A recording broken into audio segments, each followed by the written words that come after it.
어디 가냐? 너 지금 어디 가? 엄마, 그만해. 이제 다 끝났어. 무슨 소리야? 나 지금 여기 두고 가는 거야? 여기 계시면 돼. 아까 말했잖아, 한 달만 체험이라니까. 나 이런데 싫다. 집에 가자. 응? 아들아, 집에 가자. 엄마, 제발 그만 좀 해. 우리도 쉬고 싶어. 나 이렇게 두고 가면 안 되지. 그게 어떻게 자식이야? 엄마, 여기 좋은 데야. 적응하면 괜찮아질 거야.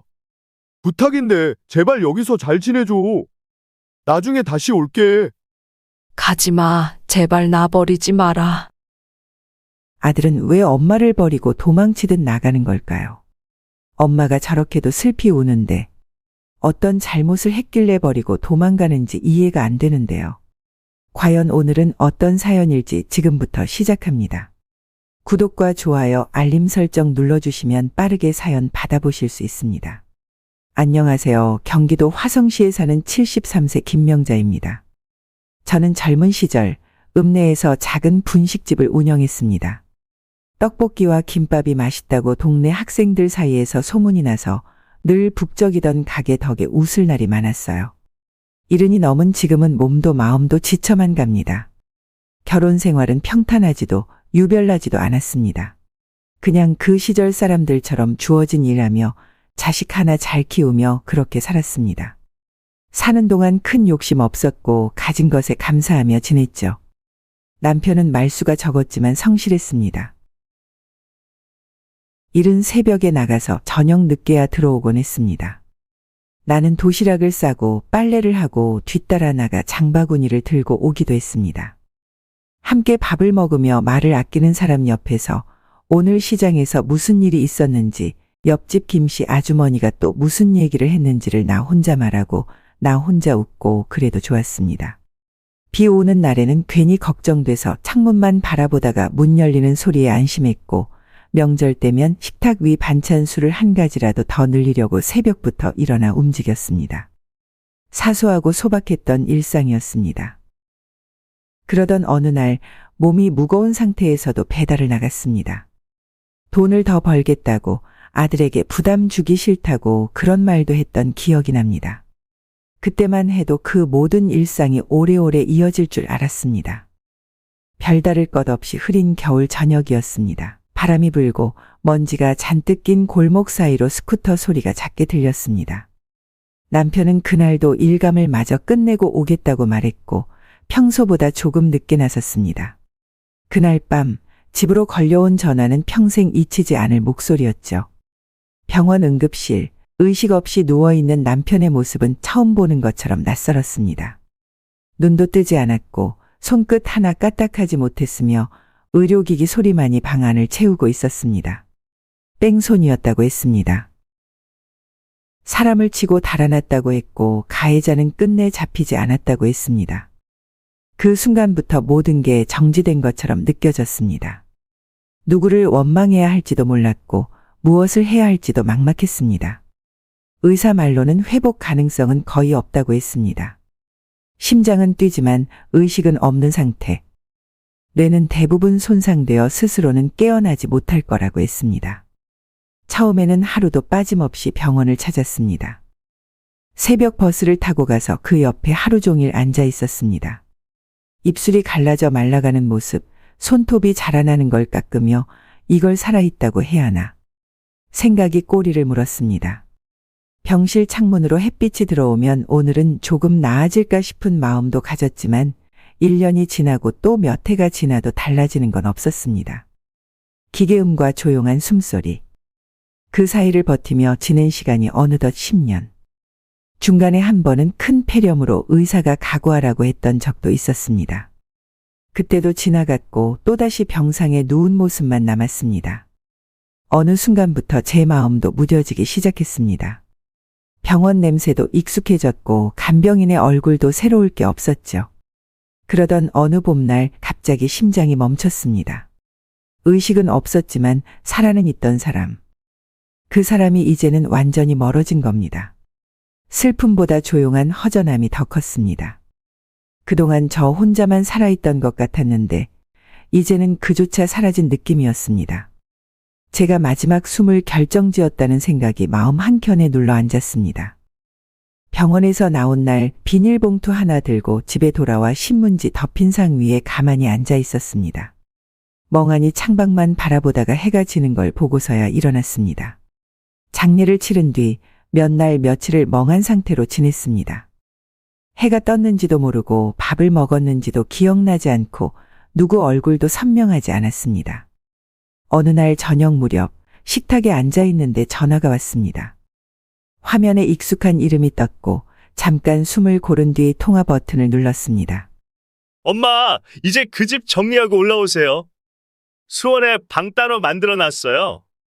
내가 입을 떼기도 전에 계속 말이 이어졌습니다. 방은 햇빛 잘 들어오는 쪽에 뒀고 엘리베이터 있는 아파트니까 무릎도 덜 아플 거라고 했습니다. 근처에 병원도 잘 돼 있고 시장도 가까우니까 나쁘지 않을 거라고. 무엇보다 혼자 있는 것보다 가족이랑 같이 있는 게 좋지 않겠냐고 말했죠. 그 말을 들으면서 눈앞에 익숙한 부엌벽이 보였습니다. 누렇게 변한 장판, 아직도 손때 묻은 창문 손잡이, 그리고 식탁 맞은편의 빈 의자까지 모든 게 남편과 함께 살아온 시간들이 배어있는 자리였습니다. 이 집은 내 삶 그 자체였고 수원 아파트처럼 반듯하진 않아도 숨 쉴 틈이 있는 곳이었습니다.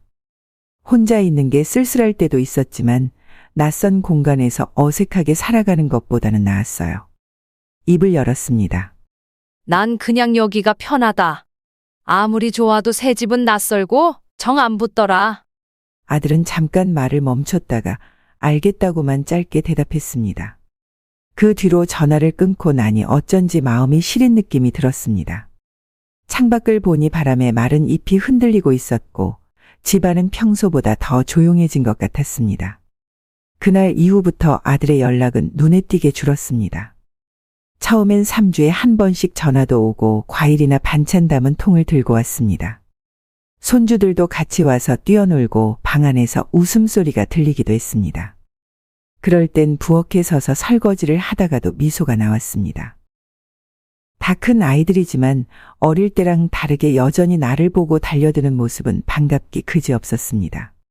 하지만 시간이 지나면서 점점 횟수가 줄어들었습니다. 어느 순간부터는 연락이 한 달에 한 번, 두 달에 한 번으로 멀어졌습니다. 처음엔 바쁜가 보다 생각했고 그래도 한 번쯤은 오겠지 하고 기다렸습니다. 달력에 연필로 동그라미를 치던 날들도 있었습니다. 이번 주말쯤엔 오지 않을까 싶어서 미리 멸치볶음과 김치전을 해두고 기다렸지만 벨소리는 울리지 않았습니다. 오고 나면 한동안 집안이 살아있는 것처럼 느껴졌습니다. 식탁 위에 놓인 종이컵, 부엌 싱크대에 놓인 작은 간식 봉지, 방 안에 떨어진 장난감 하나까지도 반가웠습니다. 하지만 다시 일상으로 돌아오면 그 흔적은 고스란히 쓸쓸함으로 바뀌었습니다. 6개월이 흘렀습니다. 겨울이 지나고 봄이 오고 꽃이 피었다가 또 졌습니다. 그 사이에도 아들은 오지 않았습니다. 연락도 뜸했고 명절도 전화 한 통으로 끝났습니다. 혼자 식탁에 앉아 떡국을 떠먹으며 텔레비전을 봤고 화면 속 웃고 떠드는 사람들을 보며 조용히 젓가락을 내려놨습니다. 이웃 아주머니가 놀러와서 묻기도 했습니다. 요즘 아들네는 잘 오지? 나는 웃으며 바쁘대요. 라고 대답했지만 손끝이 저릿했습니다. 그 말이 끝난 뒤 조용히 물을 따라 마시며 입안이 바싹 말랐던 기억이 납니다. 집안에는 여전히 남편의 사진이 걸려 있었고 시계는 10년 전 멈춘 시간에서 크게 바뀌지 않았습니다. 변한 건 오히려 내 쪽이었습니다. 기다림이 지치고 문밖 인기척에 마음이 덜 흔들렸고 라디오 소리로 공허함을 메우는 일에 익숙해졌습니다. 처음에는 나를 챙기고 걱정하던 아이가 어느 순간 내 일상에서 한 발씩 물러나고 있다는 걸 느꼈습니다. 그 물러섬이 꼭 멀어짐처럼 느껴지진 않았지만 분명 예전과는 달라졌다는 건 확실했습니다. 봄이 오면 마음이 먼저 알아챕니다. 창문을 살짝 열었을 때 들어오는 바람이 겨울과는 다르게 조금 부드럽고 아침 해가 비추는 부엌 타일이 더 따뜻해집니다. 그날도 평범한 하루였습니다. 작년보다 조금 일찍 핀 목련이 골목 어귀에서 하얗게 고개를 내밀고 있었고 텃밭 가장자리에 핀 민들레가 노랗게 얼굴을 내밀었습니다. 그런데 낯익은 벨소리가 울렸습니다. 휴대폰을 들어보니 아들의 이름이 화면에 떠 있었고 잠시 주춤하다가 천천히 통화 버튼을 눌렀습니다. 엄마, 날씨 좋은데 바람 쐬러 가요. 벚꽃 보러 손주들이랑 같이 나가요. 지금 가는 길이에요. 전화를 끊고 나서 제일 먼저 한 일은 뒷방 옷장 문을 여는 일이었습니다. 바로 눈에 띄는 옷은 없었지만 한참을 들춰보니 지난 봄에 입고 나간 적 있던 연한 하늘색 블라우스가 보였습니다. 얼룩은 없나 유심히 살펴보다가 목 주위에 조금 묻은 소스 자국을 발견하고 얼른 세탁대에서 물티슈로 두드렸습니다. 그리고 회색 바지에 맞춰 얇은 스카프도 꺼냈습니다. 오랜만에 누군가를 만나는 날, 그게 손주들이라면 더 신경을 쓰게 됩니다. 고무줄로 묶어두었던 단발머리를 가지런히 빗고 앞머리도 살짝 내려 정리했습니다. 거울을 여러 번 들여다보며 옷깃을 고르고 얼굴에는 크림을 조금 발랐습니다. 주름은 감춰지지 않았지만 환하게 보이고 싶었습니다. 화장대 서랍을 열어 손주들을 위해 사뒀던 조그만 인형 하나를 꺼냈습니다. 며칠 전 동네 시장에 들렀다가 우연히 본 가게에서 작은 강아지 인형이 눈에 들어왔는데 막내 손주가 강아지를 그렇게 좋아한다는 말이 생각났던 겁니다. 그 자리에서 망설이지 않고 샀습니다. 혹시나 다음에 만나게 되면 주려고 고이 싸두었던 걸 오늘 꺼내게 된 겁니다. 문구점에서 사둔 색연필 세트도 함께 챙겼습니다. 지난번에 왔을 때 큰 손주가 내 방에 놓인 오래된 색연필을 만지며 이거 다 부러졌어요. 하던 얼굴이 떠올랐습니다. 다시는 그 말이 들리지 않도록 이번엔 두툼하고 색이 선명한 걸로 준비해뒀습니다. 두 손에 꼭 쥐고 마치 약속이라도 된 듯 가방 안에 조심스럽게 담았습니다. 부엌으로 내려가 김밥용 단무지며 햄을 꺼냈습니다. 도시락까지는 못 사더라도 간식 하나쯤은 내가 직접 챙기고 싶었습니다. 막내가 좋아하는 치즈 떡볶이 맛과자도 넣고 바나나 우유도 넉넉히 담았습니다. 지난달에 만든 고구마 말랭이는 살짝 말라 있었지만 봉지에 다시 넣어 준비했습니다. 나를 위해서보단 아이들 얼굴이 환해지는 걸 보는 그 순간이 좋아서였습니다. 손주들을 본다고 생각하니 괜히 마음이 바빠졌습니다. 가스불에 물을 올려 차를 우려놓고 열이 식기도 전에 병에 담아 준비했습니다. 길에 차가 막힐 수도 있으니 목이라도 축일 수 있게 해주고 싶었습니다. 단지 나들이가 아니었습니다. 오랫동안 기다려온 반가움이 있었고 다시는 이런 날이 없을지도 모른다는 마음도 어딘가 깔려 있었습니다. 현관문 앞에 나와 신발을 고르는데 눈에 익은 고무신이 먼저 눈에 들어왔습니다. 그래도 오늘은 운동화를 꺼내 신었습니다. 손주들 앞에서 멋져 보이고 싶다기보단 함께 걸을 수 있는 마음의 준비가 필요했기 때문입니다. 다 벗겨진 가죽 가방을 메고 마당 끝에 나와 서 있었습니다. 햇살이 기울어져 담벼락에 길게 그림자가 늘어졌고 봄바람은 살짝 살을 스치며 옷깃을 들추고 지나갔습니다. 이웃집 아주머니가 지나가며 말을 건넸습니다. 오늘 어디 가세요? 나는 웃으며 대답했습니다. 아들이랑 손주들이 벚꽃 보러 간다고 해서요. 나가보려고요. 그 말 한마디에도 마음이 차올랐습니다. 아무렇지 않게 보이려고 했지만 설렘은 얼굴에 다 드러났을 것입니다. 마음속에는 오랜만에 가족들과 함께 한다는 기대감이 가득했고 그동안 침묵으로 내려앉았던 시간이 한순간에 달아오른 듯했습니다. 길게 줄 지은 나무들 아래를 걸으며 손주들의 손을 잡고 사진이라도 한 장 찍을 수 있다면 그것만으로도 마음 한켠이 다 채워질 것 같았습니다. 차가 집 앞에 도착했을 때 두 눈을 먼저 찾은 건 손주들이었습니다. 문이 열리면 할머니 하고 달려와 품에 안길 줄 알았습니다. 그러나 조용했습니다. 앞좌석에 앉아있던 아들만 나와 인사를 건넸고 뒷좌석은 텅 비어 있었습니다. 괜히 안쪽을 들여다보며 물었습니다. 아이들은? 아들은 잠깐 눈을 내리깔더니 대답했습니다. 피곤하다고 해서 그냥 뒀어요. 오기 싫다고 해서. 잠깐 당황스러웠지만 티를 내고 싶진 않았습니다. 차 안에 가지고 온 가방을 내려놓고 앉으며 아이들 볼 수 있다는 기대감이 조금씩 식는 걸 느꼈습니다. 그래도 아들이 옆에 있으니 괜히 마음이 헛헛하진 않았습니다. 출발하고 얼마 지나지 않아 아들이 말했습니다. 엄마, 중간에 한 군데만 들렀다 가요. 요즘 잘 나가는 실버센터 있는데 잠깐만 구경하고 벚꽃 보러 가요. 처음 듣는 말이긴 했지만 아들의 말투는 자연스러웠고 특별한 의심은 들지 않았습니다. 그저 요즘은 노인복지시설도 좋아졌다고 하니까 잠깐 보고 나오는 거겠지 싶었습니다. 차는 시내를 지나 조용한 외곽도로를 달리기 시작했습니다.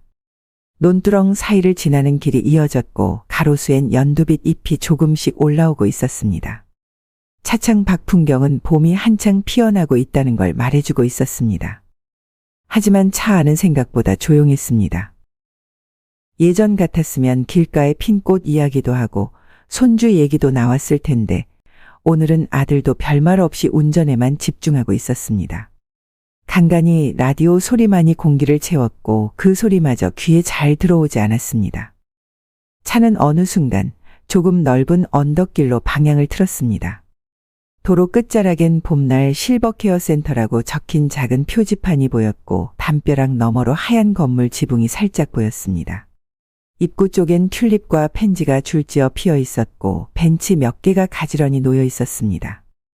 잠시 정원처럼 조성된 앞마당을 지나가니 노란 조끼를 입은 직원이 현관문 앞에서 인사를 하고 있었습니다. 차에서 내리며 가방끈을 바짝 쥐었습니다. 내가 뭘 해야 하는지도 모른 채 아들이 이끄는 대로 건물 안으로 들어갔습니다. 내 발자국 소리만 복도에 작게 울렸고 벽마다 정성스레 걸린 풍경 사진이 눈에 들어왔습니다. 전체적으로 깔끔하고 정돈된 느낌이었지만 어디서부터인가 설명할 수 없는 어색함이 따라붙었습니다. 엘리베이터를 타고 한 층을 올라간 뒤 상담실로 보이는 방 앞에 멈춰섰습니다. 내가 아직 말도 꺼내기 전에 아들이 문을 열고 안으로 들어갔습니다. 간단한 인사를 나누고 서류 몇 장을 꺼내 보여주기 시작했습니다. 나는 한켠에 앉아 조용히 있었고 직원은 미소를 지으며 종이에 적힌 내용을 하나씩 짚어 설명했습니다. 익숙하지 않은 단어들이 오가고 있었고 나는 말없이 그 장면을 바라보고만 있었습니다. 입소, 등급 판정, 계약 기간. 같은 말들이 어렴풋이 들렸지만 아들의 표정은 크게 변하지 않았습니다. 나를 바라보는 눈빛도 평소와 크게 다르지 않았고 마치 오랫동안 준비해온 일처럼 자연스러워 보였습니다. 문득 아들이 서류 사이에서 종이 한 장을 꺼내며 직원에게 건넸습니다. 직원은 고개를 끄덕이며 말했다. 이미 등록은 다 되어 있네요. 안내해 드릴게요. 엄마, 잠깐만 직원 따라가 보세요. 시설 둘러보는 거예요. 금방 갈게요. 무거운 발걸음으로 복도를 따라 걸었습니다. 하얀 벽 사이로 침대가 놓인 방들이 보였고 창문으로 햇빛이 살짝 들어오고 있었습니다. 직원은 친절하게 안내했지만 어느 순간부터는 말이 귀에 들어오지 않았습니다. 손에 들고 있던 가방이 유난히 무겁게 느껴졌고 등 뒤에서 조용히 닫히는 문소리가 귓가를 스쳤습니다.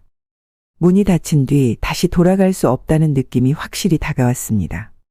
직원의 발걸음을 따라가며 고개는 끄덕이고 있었지만 머릿속은 한 발짝도 움직이지 않았습니다. 복도 끝을 돌자 넓게 트인 창문 사이로 정원 일부가 보였습니다. 화단에는 꽃들이 피어 있었고 멀리 휠체어를 탄 어르신 몇 분이 햇살 아래 앉아 있었습니다. 화면으로만 봤던 풍경 같았고 지금 내가 그 안에 있다는 것이 이상하게 멀게만 느껴졌습니다. 방으로 안내받았을 때 이미 3개의 침대엔 짐이 가지런히 놓여 있었습니다. 남은 한 칸에 하얀 이불이 깔려 있었고 머리맡 협탁엔 새로 비치된 물병과 실내화 한 켤레가 놓여 있었습니다. 가방을 침대 위에 조심스레 올려놓고 둘러앉아 있던 할머니들과 눈을 마주쳤지만 어떤 인사도 쉽게 나오지 않았습니다. 말을 꺼낼 틈도 없이 직원이 다시 말을 이었습니다. 여기 생활하시게 될 방이에요. 식사 시간표랑 프로그램은 벽에 붙어 있으니까 천천히 익히시면 됩니다. 친절한 설명이 이어졌지만 아무 말도 들리지 않았습니다. 내가 앉은 자리는 땅이 아닌 것 같았고 손에 힘이 들어가면서도 무엇 하나 제대로 붙잡히지 않았습니다. 가방 지퍼를 내리고 그 안에 들어있던 손주들 간식을 꺼냈습니다. 바나나 우유, 초코 과자, 사탕이 담긴 봉지 하나 모두 건드리지 않은 채 고스란히 담겨 있었습니다. 어디로 줘야 할지 모르게 되어버린 이 선물들이 이젠 그저 무겁기만 했습니다. 옆 침대에서는 누군가 낮은 숨소리를 내며 잠들어 있었고 한켠에선 TV 소리가 작게 들려왔습니다. 말 한마디 없는 공간에 앉아 나는 그 자리에 앉아있는 내 모습조차 낯설게 느껴졌습니다. 이곳이 내가 있을 곳이 맞는지, 이대로 있어도 되는 건지 아무 대답도 없는 공기 속에서 그저 조용히 시간을 보냈습니다. 그렇게 앉아있다가 해가 창밖으로 기울기 시작했습니다. 창문 틈 사이로 스며든 주황빛이 벽에 그림자를 만들었고 방 안의 공기는 점점 차가워졌습니다. 어느새 다른 어르신들은 자리를 정리하고 침대에 누웠습니다. 나도 옷을 갈아입고 이불을 덮었지만 눈은 감기지 않았습니다. 낯선 천장의 무늬가 눈에 들어왔고 라디에이터의 미세한 소리가 귓가를 스치고 지나갔습니다. 이불 아래에서 손을 꼭 쥐었습니다. 아무 소리도 내지 않고 아무 말도 하지 않은 채 눈시울만이 서서히 젖어들었습니다. 흐르는 눈물이 베개를 타고 흘렀지만 그저 가만히 누워 있었습니다. 방 안에선 아무도 그 눈물을 묻지 않았고 나는 그렇게 조용히 첫날 밤을 보냈습니다. 밤을 꼬박 지새웠습니다. 눈을 붙이려고 몇 번이고 몸을 뒤척였지만 낯선 이불은 끝끝내 내 몸을 덮어주지 않았습니다. 새벽까지 희미한 복도등이 비치고 있었고 창밖으론 이른 아침 트럭 소리가 간간히 들려왔습니다. 이불을 들추고 일어나니 방 안은 여전히 조용했습니다. 옆 침대 할머니는 어느새 깨어 창밖을 멍하니 바라보고 있었고 또 다른 할머니는 눈을 감은 채 누워 있었습니다. 아침 식사 시간 식당에서 제공된 밥과 국을 받아 들었지만 손이 가지 않았습니다. 입안이 마르고 목으로 음식이 넘어가지 않았습니다. 한술 두술 뜨는 어르신들 틈에서 나는 한참이나 그릇만 바라보다 자리를 정리했습니다. 식사 후 조심스럽게 휴대폰을 꺼냈습니다. 전날 가방 안쪽에 넣어둔 채 손도 대지 못했던 그것. 화면을 켜고 연락처를 눌렀습니다. 기대보다는 확인하고 싶었습니다. 혹시라도 이게 오해였는지 아니면 무엇인가 잘못된 건 아닌지. 신호음이 2번 울리고 통화가 연결되었습니다. 며느리의 목소리는 무표정하게 들렸고 내가 무얼 말하려고 하는지도 이미 알고 있는 듯한 느낌이 들었습니다. 왜 그러세요, 어머니? 거기 편하잖아요? 순간 손에 힘이 빠졌습니다.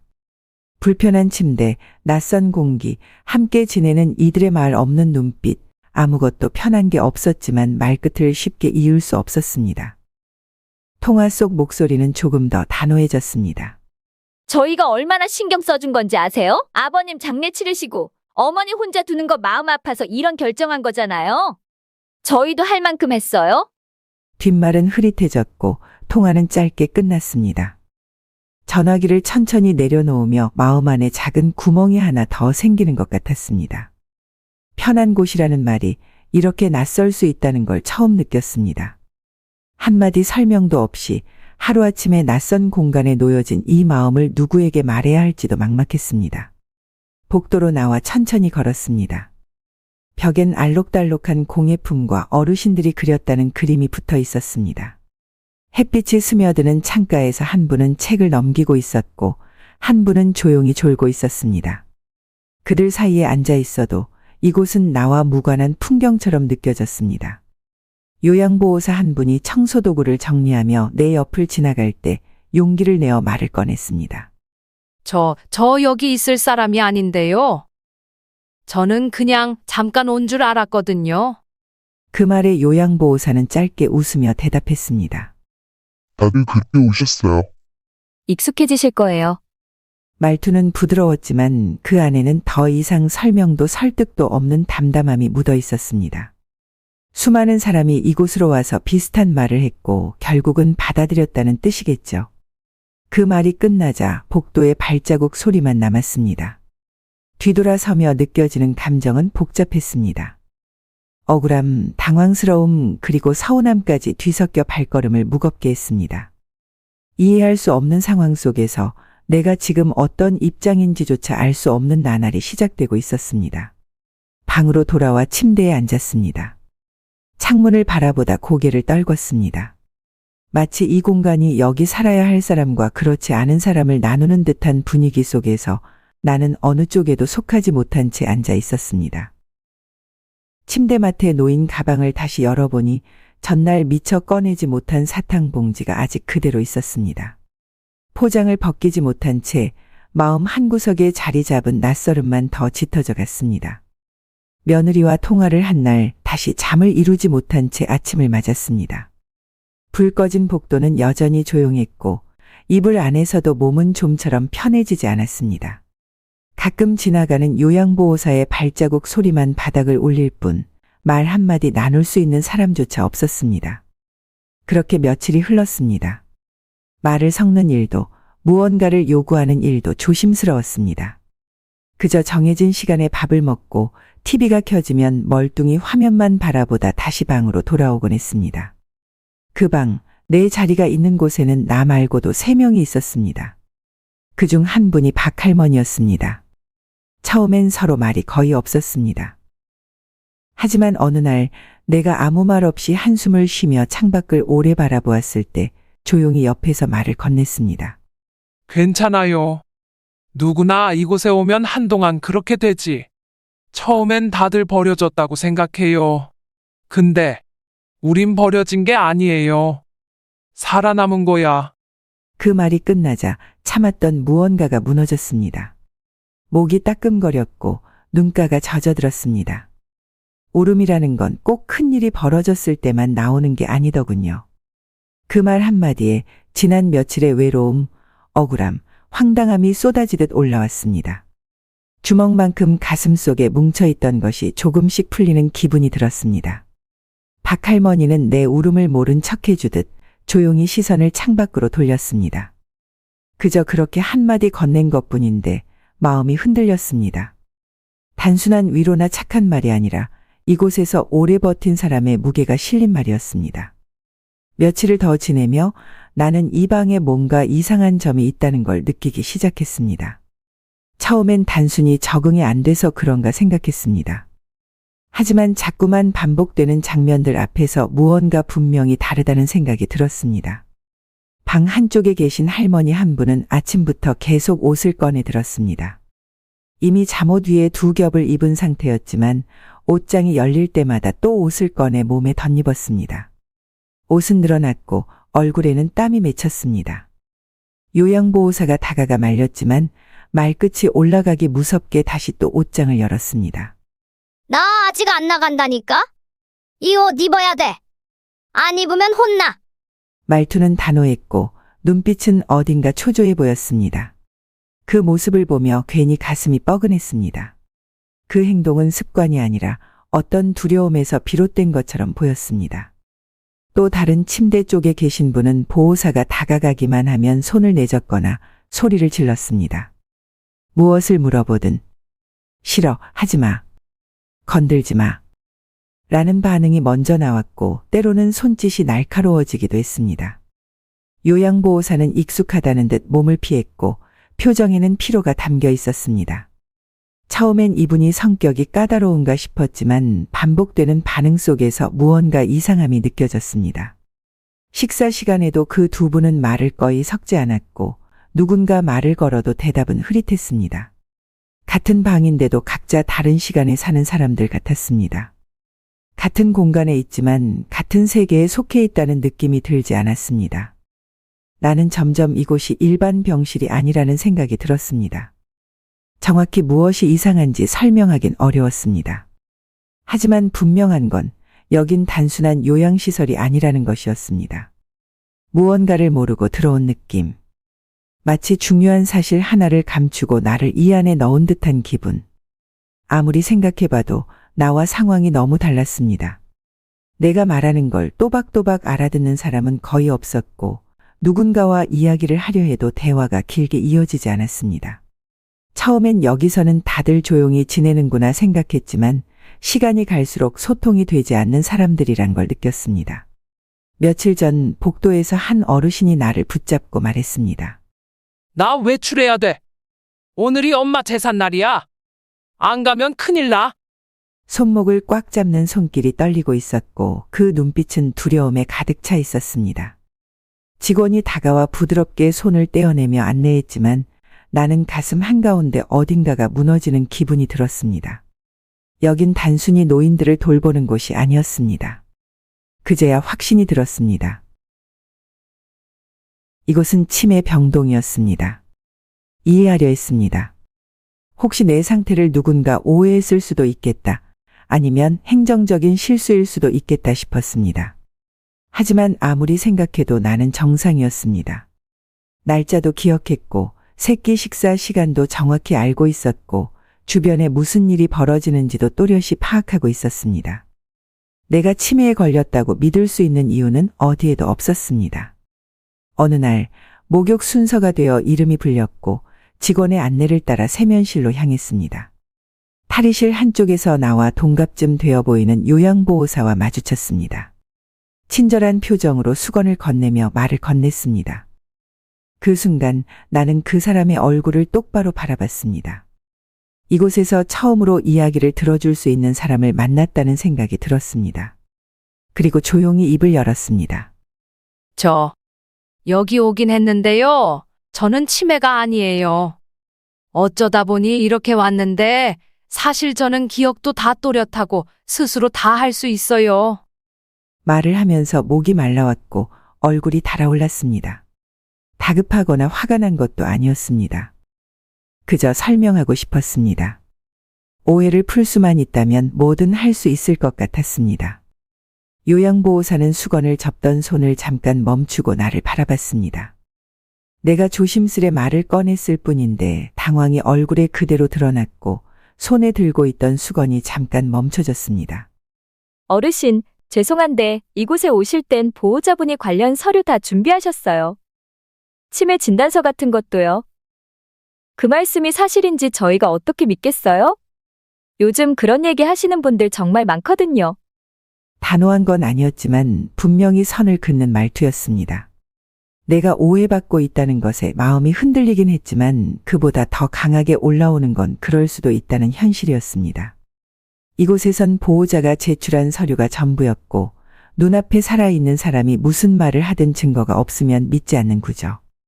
그래서였을까 억울함보다는 보여주겠다는 다짐이 더 뚜렷해졌습니다. 그날 이후 나는 달라졌습니다. 더는 말로 설득하려 들지 않았습니다. 작은 행동 하나, 표정 하나까지도 조심스럽게 차분하게 해나가기 시작했습니다.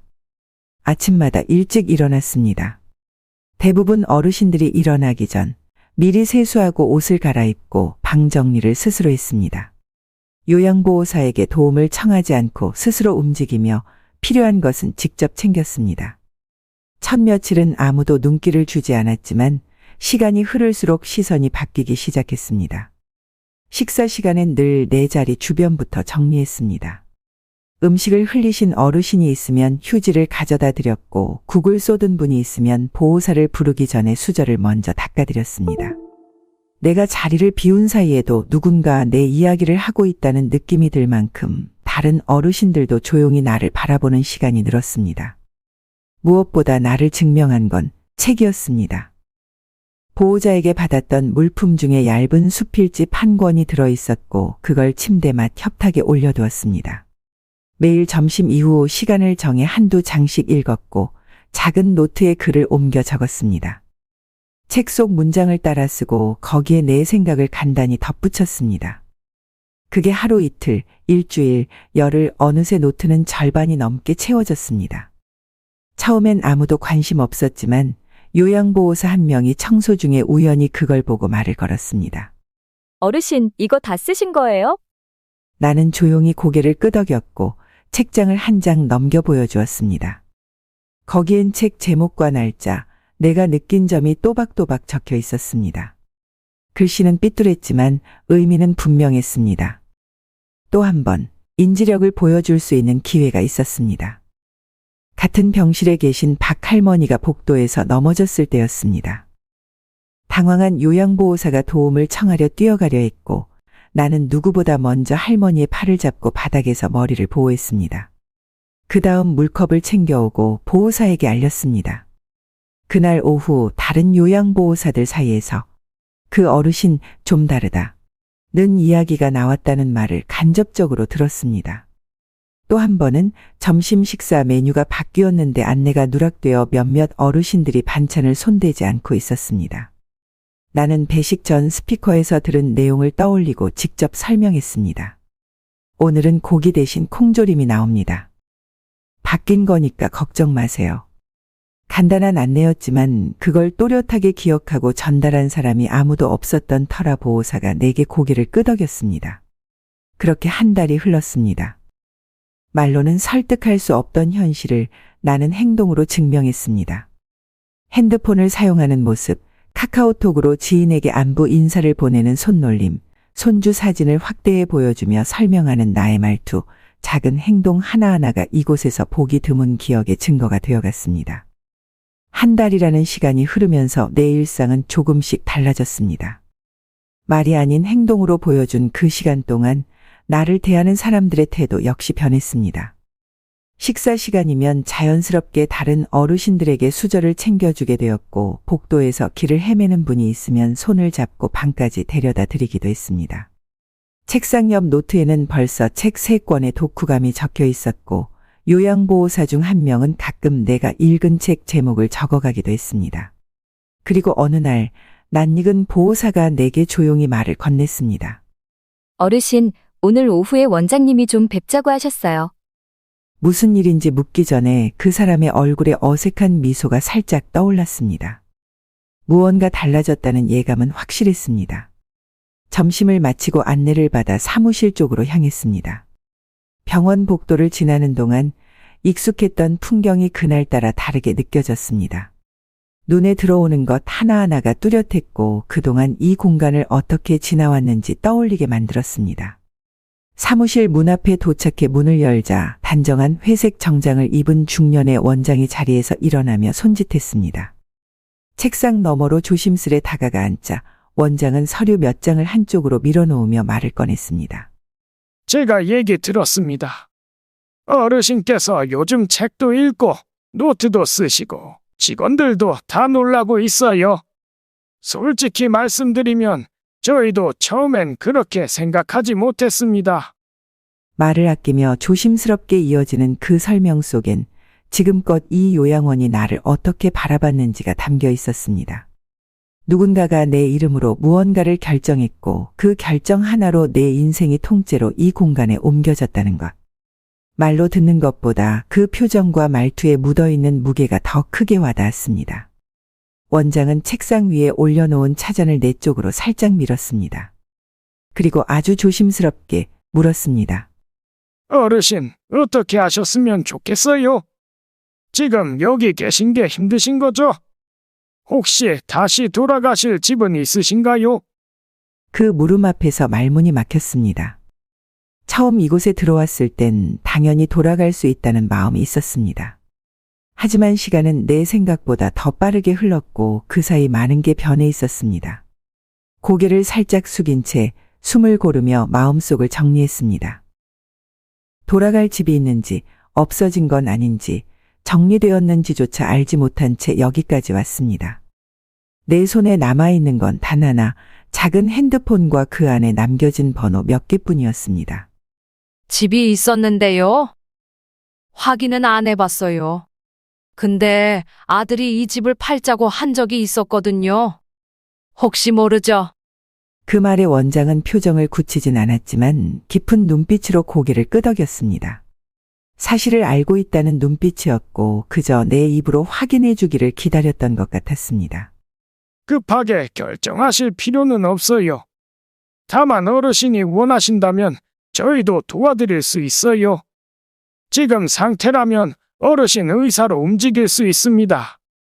그 말은 분명히 길을 열어주고 있었습니다. 한 달 전 이곳에 견학이라 속고 들어왔을 때와는 완전히 다른 분위기였습니다. 내가 여기 왜 왔는지도 모른 채 어리둥절하게 방에 앉아있던 날과는 다르게 이젠 누군가가 내 이야기를 듣고 나의 의사를 물어주고 있었습니다. 고개를 들고 정면을 바라봤습니다. 말없이 바라보던 원장의 얼굴이 처음으로 상대가 아닌 대화자로 느껴졌습니다. 조심스럽고도 진지하게 나는 이제 스스로를 다시 찾아야겠다는 생각을 마음속에 더 단단히 새겼습니다. 차분한 분위기 속에서 원장은 말을 아끼며 내 눈을 바라보았습니다. 사실은 이미 알고 있었던 게 아닐까 싶을 만큼 짐작이라는 말보다 더 무거운 눈빛이었습니다. 내가 조용히 말했습니다. 제 말 끝까지 믿어주세요. 저는 여기 있을 이유가 없는 사람입니다. 제가 어떻게 살아왔는지, 지금 얼마나 또렷하게 기억하고 있는지도 보여드렸잖아요. 그 말에 원장은 고개를 천천히 끄덕였습니다. 긴 시간을 함께하지 않았는데도 말보다 표정이 더 크게 다가왔습니다. 알겠습니다. 지금까지 보여주신 것만으로도 충분히 느꼈습니다. 앞으로 어르신 뜻 존중하겠습니다. 밖으로 연락하셔도 됩니다. 혹시 외부에 도움 요청할 수 있는 분이 계시면 지금 바로 하세요. 자리에서 일어나려는 나를 잠깐 멈추게 하며 덧붙였습니다. 단 한 가지, 돌아가실 수 있는 집이 정말 있으신가요? 그 물음은 짧았지만 내 마음 한가운데를 건드렸습니다. 잠시 고개를 숙였다가 천천히 대답했습니다. 확실하진 않아요. 근데 확인해 볼 사람은 있어요. 사무실 문을 나와 복도로 나서는 길, 발걸음이 아주 천천히 움직였습니다. 이제는 무엇을 해야 할지 스스로 알고 있다는 기분 때문이었습니다. 더 이상 눈치 보지 않고 도움을 구할 수 있다는 마음 하나가 이 공간을 전과 다르게 보이게 했습니다. 병실로 돌아오자마자 가장 먼저 손에 쥔 것은 원래부터 내가 사용하던 휴대폰이었습니다. 이곳에 입소할 때 수거당하지 않았던 게 그나마 다행이었습니다. 전원이 꺼진 채 가방 안에 묻혀 있었고 나는 그걸 조심스럽게 꺼내 전원을 눌렀습니다. 진동이 울리고 화면이 켜지는 순간 낯익은 사진들이 눈에 들어왔습니다. 남편과 함께 찍은 옛 사진, 손주들 얼굴이 담긴 배경화면, 그 조그마한 화면이 내 세상과 바깥을 연결하는 유일한 끈이었습니다.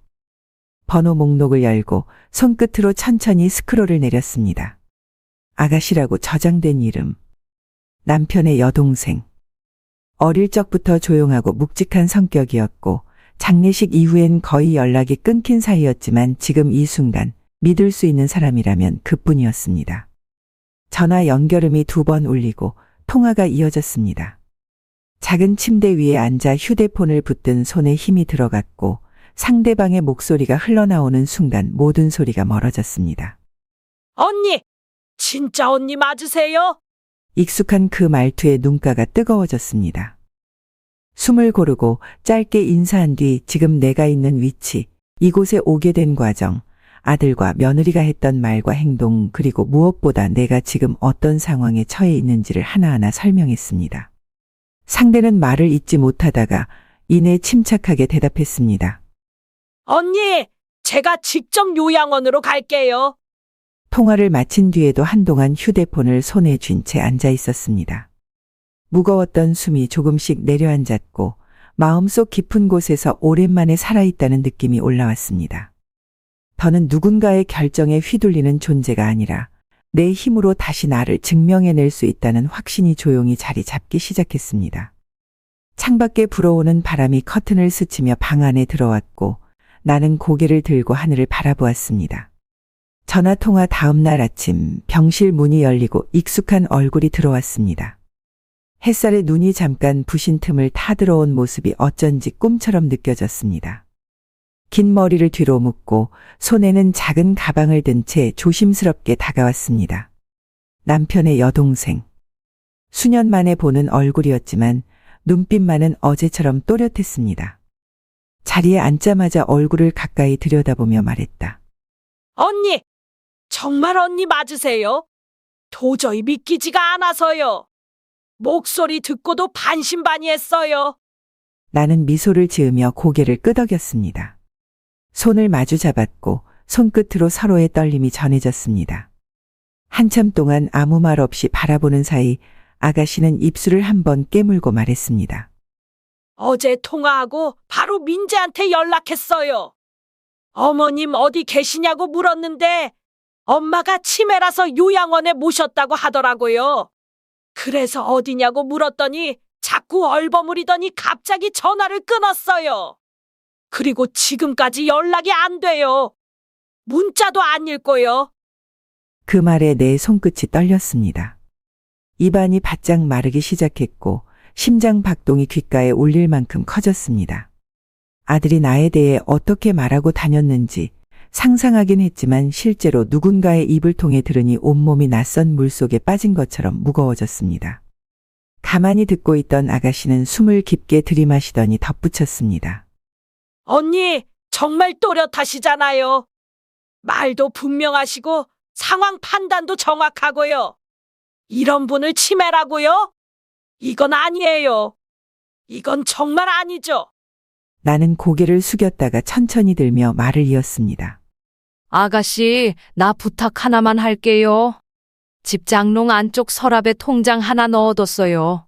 거기 아직 그대로 있을지 모르겠는데 그거 좀 찾아서 나한테 좀 가져다 줄래요? 아가씨는 바로 고개를 끄덕였습니다. 눈빛에 망설임이 없었고 얼굴에는 단단한 의지가 서려 있었습니다. 알겠어요. 당장 가볼게요. 열쇠는 어디 있죠?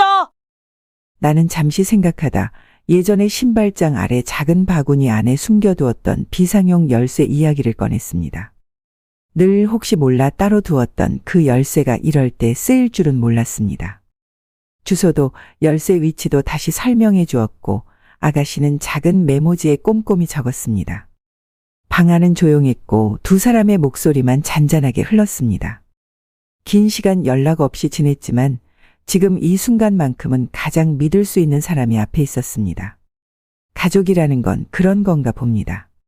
멀어졌어도 다시 손을 내밀었을 때 망설이지 않고 잡아줄 수 있는 사람. 아가씨는 마지막으로 내 손을 꼭 잡고 말했습니다. 언니, 저 그 집 가보고 다시 연락드릴게요. 혹시라도 이상한 점이 있으면 바로 알려드릴게요. 절대 혼자서 고민하지 마세요. 이건 그냥 넘어갈 일이 아니에요. 나는 고개를 끄덕이며 조용히 인사를 건넸습니다. 문이 닫히고 발자국 소리가 멀어질 때까지 귀를 기울였습니다. 그제야 숨이 조금 편해졌고 마음 한구석에 작은 불빛 하나가 켜지는 것 같았습니다. 이제부터라도 제대로 진실을 마주할 준비가 됐다는 생각이 들었습니다. 하루가 지났습니다. 시간은 느리게 흘렀고 휴대폰을 들었다 놨다 하며 아가씨의 연락을 기다리는 내내 손끝이 차가워졌습니다. 불안하거나 초조하다기보다 어떤 사실이 마주하게 될지 두려운 마음이 더 컸습니다. 한 번쯤은 희망을 걸어보았습니다. 혹시나 괜한 오해였고 집이 그대로 있을 수도 있다는 아주 작은 기대도 품고 있었습니다. 점심 무렵 휴대폰 화면에 낯익은 이름이 떴습니다. 주저하지 않고 통화 버튼을 눌렀습니다. 상대편에서는 한참 숨을 고른 듯한 목소리가 들려왔습니다. 마치 무언가를 어떻게 전해야 할지 모르겠다는 듯 조심스럽고 무거운 말투였습니다. 언니, 저 방금 다녀왔어요. 근데 그 집 없어졌어요. 지금 그 자리엔 철근이 박혀 있고 새 건물 짓고 있더라고요. 공사장 한가운데예요. 인부들도 있고 간판도 세워져 있고요. 말이 끝나는 순간 나는 두 손으로 핸드폰을 꼭 쥐었습니다. 입술이 마르고 아무 말도 할 수 없었습니다.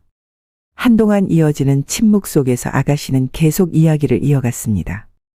동네 분 한 분이 저한테 물어보시더라고요. 여기 원래 김 어르신 댁 아니었냐고. 그래서 맞다고 하니까 집 팔고 나간 지 좀 됐지 라고 하셨어요. 몇 달 전에 부동산에서 매물 붙어 있던 것도 봤다고 하시고요. 그 뒤로 바로 철거하고 새 건축허가 들어갔다고 그렇게 말씀하시더라고요. 이야기를 들으면서도 마음은 아무데도 가닿지 않았습니다. 가슴을 후벼 파는 것처럼 아팠다기보다는 그냥 몸에서 온기가 하나둘 빠져나가는 기분이 들었습니다. 반쯤 믿고 있었던 설마가 눈앞에서 무너지는 소리였습니다. 아가씨는 마지막으로 덧붙였습니다. 언니, 이거 민재가 얘기도 없이 처리한 것 같아요. 혹시 사인하신 적 있으세요? 서류 같은 거? 나는 조용히 고개를 저었습니다. 그 말이 들리지 않을 걸 알면서도 습관처럼 고개가 저어졌습니다. 정확한 날짜도 없었습니다. 언제 어떻게 팔린 건지도 몰랐고 무슨 서류가 오갔는지도 아무것도 떠오르지 않았습니다. 통화를 마치고도 한동안 휴대폰을 손에 쥔 채 꼼짝하지 않았습니다. 병실 안은 조용했고 다른 어르신들은 잠든 듯 숨소리만 들렸습니다. 천천히 눈을 감고 벽 쪽을 바라보았습니다. 머릿속에 떠오른 건 정원 끝에 있던 감나무, 주방 앞에 놓여있던 장독대, 안방 천장에 작은 균열이 가 있었던 낡은 집의 모습들이었습니다. 그 모든 기억이 이제는 사라졌다는 사실이 누구에게도 묻지 못한 채 혼자서 꾹꾹 눌러 담아야 했던 현실이 그 순간 또렷하게 그리고 무겁게 나를 누르고 있었습니다. 무엇보다도 가장 서러웠던 건 누구에게도 한마디 설명 없이 그렇게 내 삶의 절반이 사라졌다는 사실이었습니다. 그 집은 단지 벽과 지붕이 아니라 남편과 함께 걸어온 세월이 담긴 공간이었습니다. 내가 아이를 키우고 밥을 짓고 웃고 울었던 모든 날의 흔적이 이제는 지도 위에서조차 사라졌다는 현실 앞에서 마음 한구석이 조용히 꺼져갔습니다. 눈가가 시큰했지만 울 수 없었습니다. 지금 울어버리면 이 사실을 받아들이는 게 너무 쉬워질 것 같아서. 그래서 눈을 감고 입을 다물었습니다. 전화를 끊고 난 뒤에도 한참을 가만히 있었습니다. 등받이에 몸을 기대고 눈앞에 펼쳐진 창밖의 하늘을 물끄러미 바라봤습니다. 확실해진 건 단 하나였습니다. 이제 누군가는 내 이야기를 믿어주고 움직여주고 있다는 사실. 그 믿음은 짧지만 강했고 그 힘으로 다시 일어설 용기를 조금씩 얻었습니다. 며칠 뒤 아가씨가 다시 찾아왔습니다. 방문을 열고 들어선 얼굴엔 걱정과 분노가 동시에 담겨 있었지만 말은 조용했습니다. 같이 좀 나가요. 시간 괜찮으세요? 내가 고개를 끄덕이자 아가씨는 원장에게 미리 외출 허가를 받아왔다는 말도 덧붙였습니다. 단정히 입은 겉옷 위에 외투를 걸치고 천천히 복도를 걸어 나왔습니다. 계단 대신 엘리베이터를 탔고 문이 닫히는 동안 나는 이 작은 공간이 낯설면서도 안심이 되는 이상한 느낌을 받았습니다. 바깥 공기를 마신 건 오랜만이었습니다. 복잡한 생각들이 머리를 맴돌았지만 지금 해야 할 일만은 분명했습니다. 차에 올라탄 뒤 가장 먼저 향한 곳은 동사무소였습니다. 창구 앞에서 번호표를 뽑고 기다리는 동안 주변 사람들의 대화 소리와 안내 방송이 섞여 들렸습니다. 대기 의자에 앉은 지 오래지 않아 내 번호가 불렸고 아가씨가 서류를 챙겨 함께 창구 앞으로 갔습니다. 언니, 본인 확인 서류만 새로 발급받으면 돼요. 바로 해드릴 수 있대요. 직원의 안내에 따라 지문을 확인하고 사진도 즉석에서 새로 찍었습니다. 카메라 앞에 앉아 셔터 소리를 들을 때 내가 누군가의 증명이 되어야 하는 위치에 있다는 사실이 참 낯설었습니다. 하지만 사진이 찍히는 그 찰나 나는 분명한 표정으로 앞을 바라봤습니다. 이건 단순한 증명서가 아니라 내 삶의 권리를 되찾는 첫걸음이라는 생각이 들었습니다. 주민등록증을 재발급받고 난 뒤 아가씨는 말없이 차를 돌렸습니다. 두 번째로 향한 곳은 내가 오래 이용해온 동네 은행이었습니다. 창구 앞에 섰을 때 손에 약간의 떨림이 느껴졌습니다. 직원은 친절하게 창구 안에서 물었습니다. 고객님 비밀번호 기억하시죠? 나는 고개를 천천히 끄덕였습니다. 숫자 4자리를 누르기 전 숨을 크게 들이쉬었습니다. 오래된 기억이었지만 또렷했고 숫자를 하나씩 누르는 손끝에 긴장이 실렸습니다. 버튼을 누르고 난 뒤 화면이 돌아가는 걸 확인하며 마음속으로 짧게 중얼거렸습니다. 제발 그대로 있어라. 잠시 뒤 직원이 조심스럽게 말을 이었습니다. 다행히 아무런 출금 내역 없습니다. 계좌도 이상 없습니다. 비밀번호도 변경된 적 없고요. 그 말을 듣는 순간 온몸에 긴장이 풀리듯 어깨가 내려앉았습니다. 표정은 바꾸지 않으려고 애썼지만 손등에 식은땀이 맺히는 걸 느꼈습니다. 아무에게도 그 번호를 말한 적이 없었습니다. 남편도 아들도 며느리도 모르는 숫자였습니다. 남편이 아프고 병원에 오래 있었던 그 시절, 혹시 무슨 일이 생기더라도 내 손으로만 출금하게 하자고 마음먹었던 그때 만든 번호였습니다. 통장 안에 잔액은 예전보다 줄어 있었지만 크게 빠져나간 흔적은 없었습니다. 생활비로 쓰던 돈들이었기에 그 정도는 당연한 수준이었습니다. 하지만 무엇보다도 중요한 건 내 이름으로 된 통장과 계좌가 여전히 살아있다는 것이었습니다. 은행을 나오며 아가씨는 조심스럽게 내 옆을 걸었습니다. 둘 사이에 굳이 말을 하지 않아도 어떤 위로는 자연스럽게 전해졌습니다. 따뜻하지도 차갑지도 않은 봄바람이 얼굴을 스치고 지나갔고 나는 그 바람 속에서 조금은 마음을 고쳐 잡았습니다. 이제는 무엇이 어떻게 잘못된 건지 하나씩 확인해 나갈 수 있다는 마음이 생겼습니다. 두려움보다는 다짐이 앞섰고 억울함보다는 진실을 바로 세워야겠다는 생각이 고개를 들었습니다. 은행 앞 벤치에 함께 앉아있던 신우이는 통장을 가볍게 어루만지며 조용히 말했다. 언니 여기까진 확인했으니 이제 제가 어떻게 된 건지 끝까지 알아볼게요. 그 말에는 분노보다 단단한 의지가 담겨 있었습니다. 나는 천천히 고개를 끄덕였고 둘 사이에 더는 긴 말이 필요 없었습니다. 신우이는 자리에서 일어나며 짧게 인사를 건넨 뒤 돌아섰습니다. 기억 속에서 항상 조용하고 한 발 물러서 있던 사람이었는데 그날은 왠지 어깨가 크게 보였습니다. 그날 오후 늦게 요양원으로 돌아온 지 얼마 지나지 않아 신우이에게서 다시 연락이 왔습니다. 통화 버튼을 누르자 들려오는 목소리는 흥분을 꾹 눌러 담고 있었습니다. 상황이 단순하지 않다는 걸 짐작할 수 있었습니다. 저 다녀왔어요.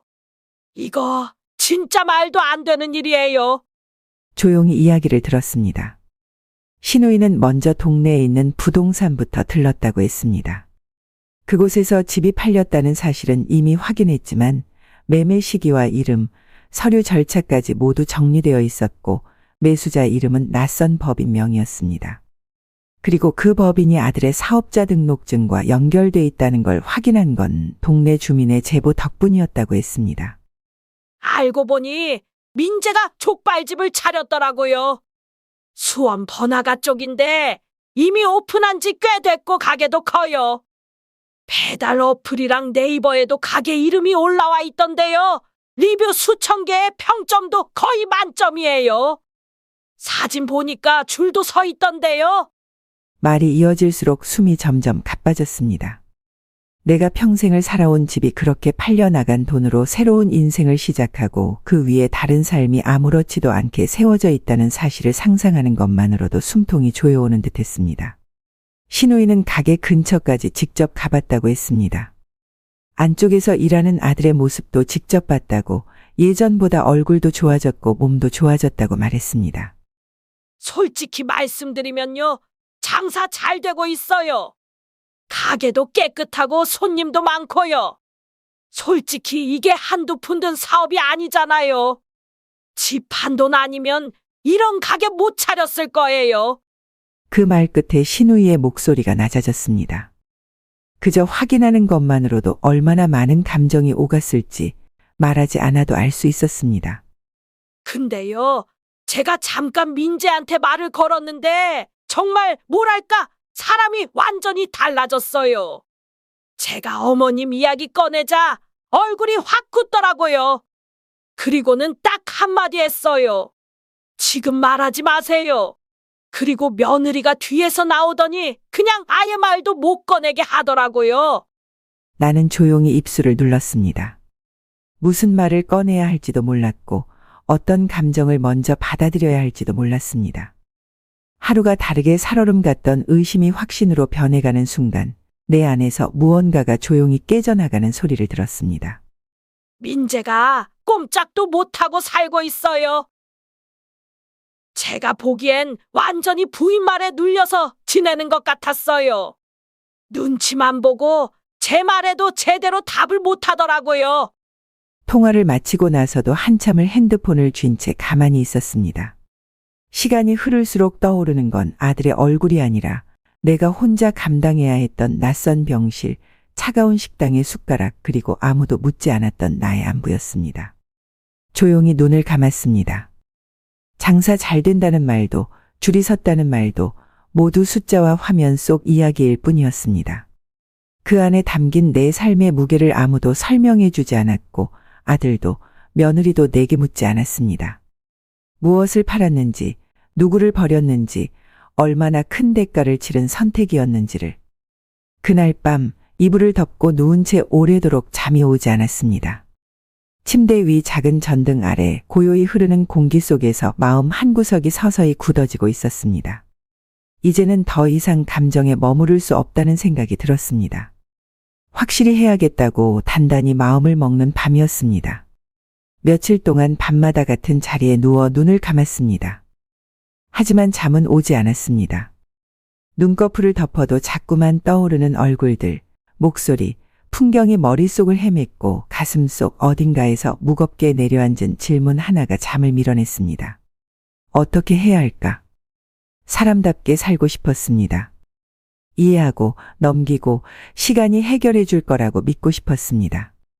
자식이라는 이름 하나로 다시 품을 수 있을 거라 생각하고 싶은 날도 있었습니다. 그러나 현실은 그럴 수 없도록 너무 깊이, 너무 교묘하게 짓밟혀 있었습니다. 가족이었습니다. 같이 밥을 먹고 설거지를 돌려가며 했고 겨울이면 이불을 널어주고 여름이면 수박을 갈라줬습니다. 단 하루도 타인의 집처럼 여긴 적 없었던 그 집을 손 하나 까딱하지 않고 누군가에게 넘기고 나를 이곳에 가둬버린 사람들. 처음엔 혼란스러웠습니다. 정말로 내가 그만큼 부족한 사람이었나? 눈치 없이 기대기만 했던 어머니였나? 그래서 그들이 나를 치매 환자로 둔갑시켜버린 건가? 하지만 아니었습니다. 하나둘 드러나는 정황과 증거 앞에서 나는 더 이상 쏟고 있지 않았습니다. 이젠 분명해졌습니다. 이건 단순한 오해도 어쩔 수 없는 결정도 아니었습니다. 악이었습니다. 의도적인 배제였고 나라는 사람을 생활의 무게에서 지워버리려는 선택이었습니다. 처음 마음에 떠올랐던 건 분노였습니다. 몸 깊숙한 곳에서부터 차오른 화가 속을 채우고도 넘쳤습니다. 그러나 그 다음에 찾아온 건 참을 수 없는 허탈함이었습니다. 이렇게 무너지는 가족이, 이렇게 쉬이등을 돌릴 수 있는 사이가 나의 전부였다는 사실이 서러웠습니다. 이름만 남은 가족 껍데기뿐인 혈연을 두고 내가 얼마나 오래 참고 얼마나 많이 용서해왔는지를 되돌아볼 수밖에 없었습니다. 연을 끊고 조용히 살아갈 수도 있었습니다. 다시는 보지 않고 마음에서 지워버리면 평범하게 노년을 이어갈 수 있을지도 몰랐습니다. 하지만 그건 그 사람들에게 아무런 대가도 남기지 않는 일이었습니다. 나는 이 세상에서 없어진 사람처럼 조용히 사라지고 그 사람들은 당당하게 가게 문을 열고 돈을 벌고 웃으며 살아갈 겁니다. 그게 더 두려웠습니다. 그래서 생각이 달라졌습니다. 용서는 훌륭한 선택일 수 있지만 지금 이 상황에서는 나에게 그럴 의무가 없다는 걸 똑똑히 알게 됐습니다. 사람이 사람을 버렸을 때 그에 대한 책임은 져야 한다고 생각했습니다.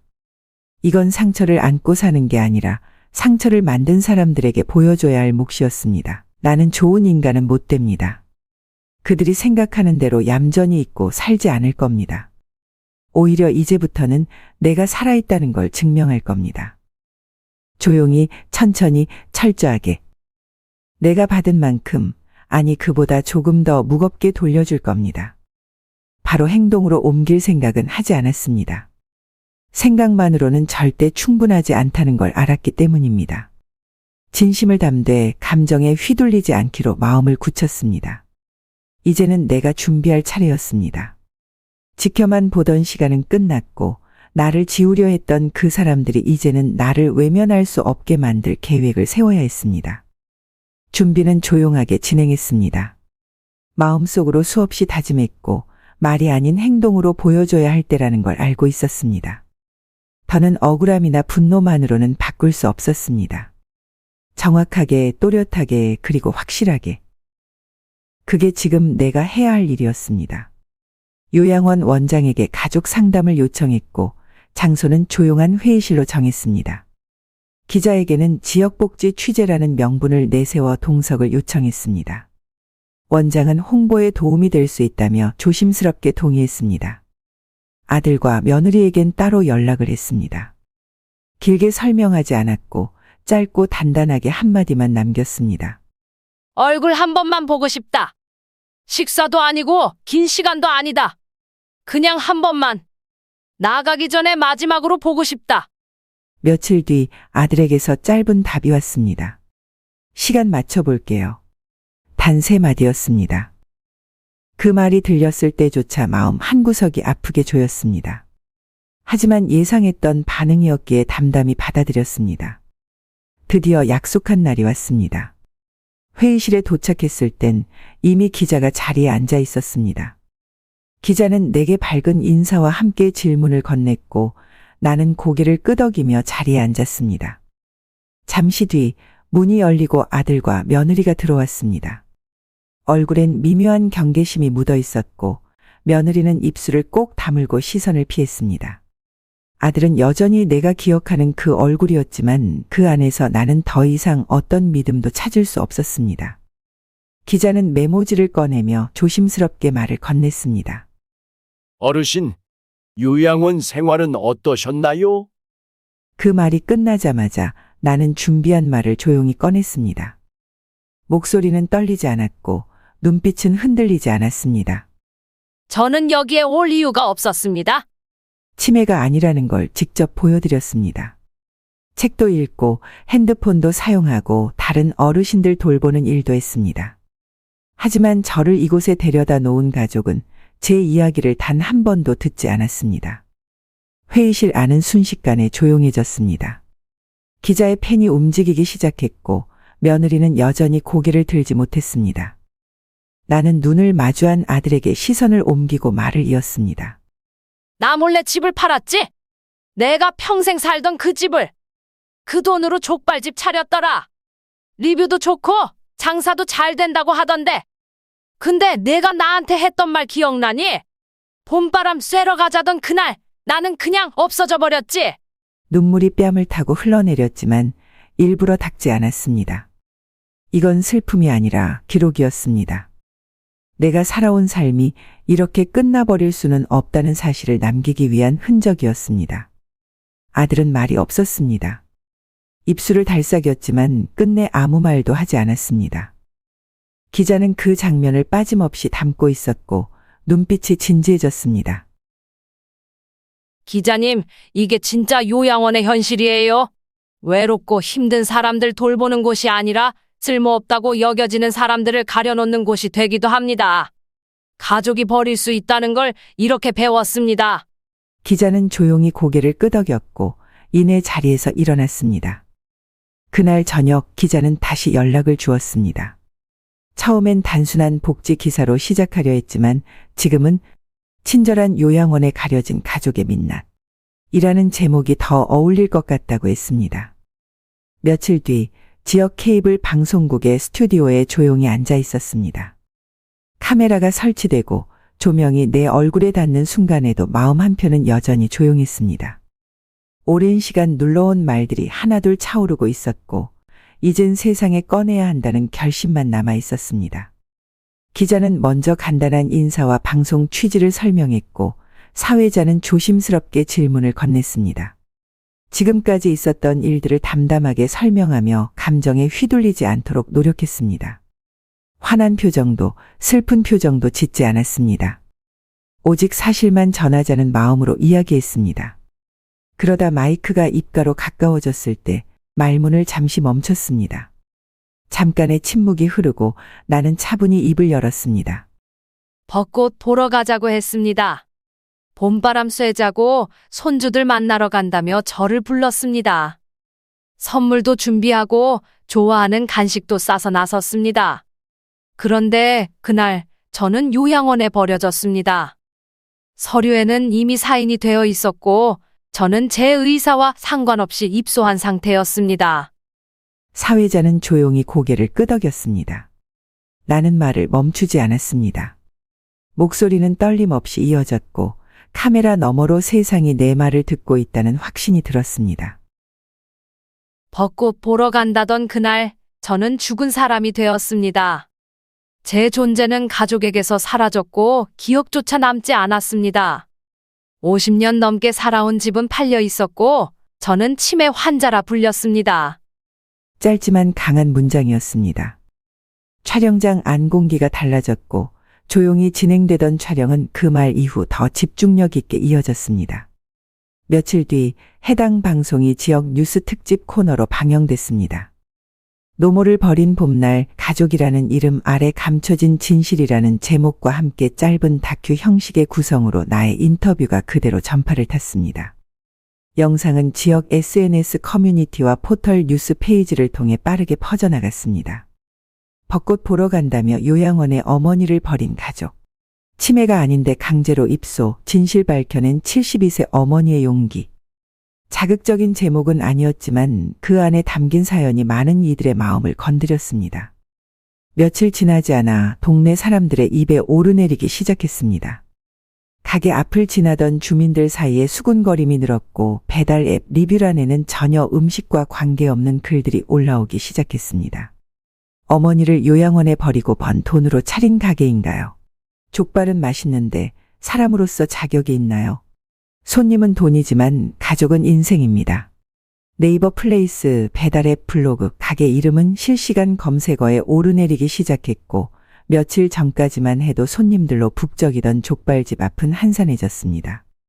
며느리가 직접 응대하던 카운터 앞은 불편한 시선들로 얼룩졌고 가게 전화는 이유 없는 항의로 인해 몇 차례 꺼졌다 켜지기를 반복했다고 했습니다. 시누이에게 들었습니다. 며느리는 이제 외출할 때마다 모자와 마스크로 얼굴을 가린다고 했습니다. 장보는 발걸음도 빨라졌고 동네 카페에 가는 일도 없어졌다고 했습니다. 주민들 사이에서도 수군거림이 이어졌고 평소 자주 다니던 곳에서도 인사를 받아주지 않는 분위기가 형성됐다고 했습니다. 아들은 말이 없다고 했습니다. 집에서도 가게에서도 묵묵히 일만 하고 대화도 줄어들었다고 했습니다. 가끔 시선을 피하고 짧은 한숨을 내쉰다고 했습니다. 나는 그 모습을 직접 보지 못했지만 상상은 할 수 있었습니다. 말없이 무너지는 양심, 조용히 흘러내리는 후회, 이제야 느끼는 무게가 어떤 것인지 조금은 알 수 있었습니다. 그러나 내게는 연민보다 더 중요한 감정이 있었습니다. 이제야 비로소 내가 존재하고 있다는 사실을 누군가가 알기 시작했다는 것입니다. 한 사람의 노인이 말하고 기억하고 싸워내는 이야기가 단지 개인의 사연으로만 끝나지 않는다는 걸 보여주는 증거였습니다. 요양원을 나오는 날, 내 손에는 조그마한 보따리 하나와 낡은 손가방이 들려 있었습니다. 몇 달 전만 해도 가족과 함께 살았던 사람이었고 하루아침에 요양원에 들어왔던 몸이었습니다. 그런 내가 다시 문을 나선다는 것, 이제는 혼자가 된다는 것이 막막하지 않다면 거짓이겠지만 이상하게도 발걸음이 무겁진 않았습니다. 복도 끝을 돌아 나가며 문득 뒤를 돌아봤습니다. 수많은 시간이 쌓였던 복도, 울고 웃었던 침대 옆에 작은 창문, 그리고 내가 있었던 그 병실. 그 공간을 가만히 바라보며 고개를 숙여 인사했습니다. 나를 집어넣었던 곳이었지만 동시에 나를 다시 세상과 연결시켜준 장소이기도 했습니다. 어쩌면 이곳에 있었기 때문에 지금의 내가 있을 수 있었던 건지도 모르겠습니다. 퇴소 후 머문 곳은 근처의 작은 원룸이었습니다. 요양원에서 오래 근무한 보호사가 살고 있는 건물 2층 방 하나가 비어 있다며 주인에게 말해놨다고 했습니다. 큰 집을 바라지도 않았고 넓은 공간이 필요하지도 않았습니다. 문이 잘 닫히고 물이 잘 나오고 햇살이 한 줌이라도 들어오는 창문만 있으면 충분했습니다. 처음 며칠은 아무 소리도 없이 지냈습니다. 창밖을 오래 바라보고 커피포트를 돌리고 다시 누워 책을 들여다보는 일상이었습니다. 그렇게 조용한 시간이 흐르다 요양원에서 연락이 왔습니다. 오랜 시간 지켜본 나의 태도와 의지, 그리고 무엇보다도 인지력과 행동이 뛰어났다며 혹시 관심이 있다면 요양보호사 자격증을 따보는 게 어떻겠냐고 제안했습니다. 처음엔 망설였습니다. 이 나이에 내가 뭘 더 배운다고. 하지만 누군가를 돌보는 일, 그 공간에서 아픈 마음을 가진 어르신 한 분에게라도 따뜻한 손이 되어줄 수 있다면 그건 어쩌면 내가 살아있는 이유일지도 모른다는 생각이 들었습니다. 다음 날 바로 구청 복지센터에 찾아가서 상담을 받았습니다. 자격증 시험에 필요한 서류를 접수했고 기초 강의는 온라인으로 들을 수 있었습니다. 교재는 2권, 필기도서와 실기 문제집이었고 조그마한 노트를 사서 줄을 쳐가며 정리하기 시작했습니다. 낮에는 잠시 슈퍼에 들러 식재료를 사고 오후엔 커피를 내리고 책상에 앉았습니다.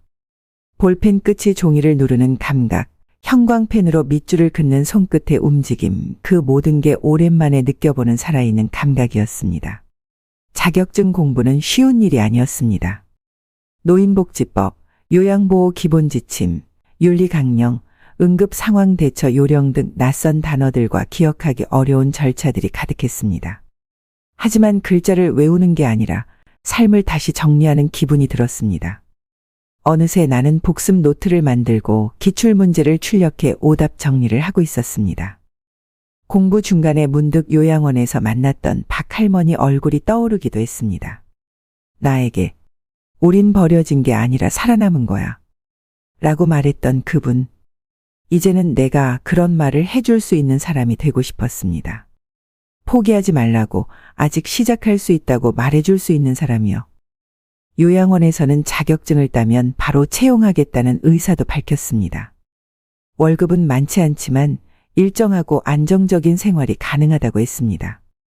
무엇보다도 내가 할 수 있는 일이 있다는 것, 누군가에게 필요하다는 사실이 얼마나 큰 의미인지 다시금 느끼고 있었습니다. 이제는 혼자 사는 작은 방 안, 책상 위엔 요양보호사 교재와 싸구려 탁상시계 하나가 놓여 있습니다. 창문을 반쯤 열면 바람에 커튼이 흔들리고 골목길에서 들려오는 분식집 튀김 냄새가 방 안으로 살짝 들어옵니다. 이렇게 평범한 하루가 내가 다시 찾은 삶의 무대라는 사실에 감사하며 살고 있습니다. 복수라는 단어는 이젠 내 일상에서 멀어졌습니다. 그저 내가 잃어버린 걸 스스로 되찾고 싶었습니다. 누구에게 받아내는 게 아니라 내가 나를 잊지 않기 위해서 싸운 거였습니다. 벚꽃 보러 가자는 말에 들떴던 나, 손주 얼굴 한번 보려고 선물까지 준비하던 그때의 내가 버려지고 지워지고 잊혔던 그 시간. 그 모든 걸 이겨내고 여기까지 왔습니다. 이 이야기를 들으시는 분들도 아마 생각나실 겁니다. 돌아가신 어머니 혹은 요양원에 계신 부모님, 아니면 멀리 떨어진 채 전화 한 통, 문자 하나 겨우 드리고 마는 가족. 우리 어머니들은 그렇게 살아오셨습니다. 자식이 전부인 줄 알고 자식이 조금만 웃어주면 그걸로 충분하다고 말하면서요. 하지만 그분들도 결국 한 사람이었습니다. 희생만 하다가 사라져야 하는 이름이 아니었습니다. 저는 이제 말하고 싶습니다. 늙었다고, 힘이 빠졌다고, 기억이 흐려졌다고 해서 누구도 사람 하나를 마음대로 판단하고 버릴 자격은 없다고. 제가 겪은 일이 남의 일 같지 않으셨다면 오늘 어머니에게 전화 한 통 해보시는 건 어떨까요? 지금 그 목소리가 당신 인생에서 가장 귀한 순간이 될 수도 있으니까요. 그리고 누군가 지금 외롭게 싸우고 계신다면 꼭 말씀드리고 싶습니다. 당신은 절대 혼자가 아닙니다. 누군가에게 잊혔다고 느껴질 때에도 스스로만큼은 자신을 꼭 붙들고 살아가야 합니다. 지워진 이름이 아니라 다시 시작할 수 있는 사람으로, 그렇게 우리는 다시 피는 벚꽃처럼 또 한 번 봄을 살아갈 수 있습니다.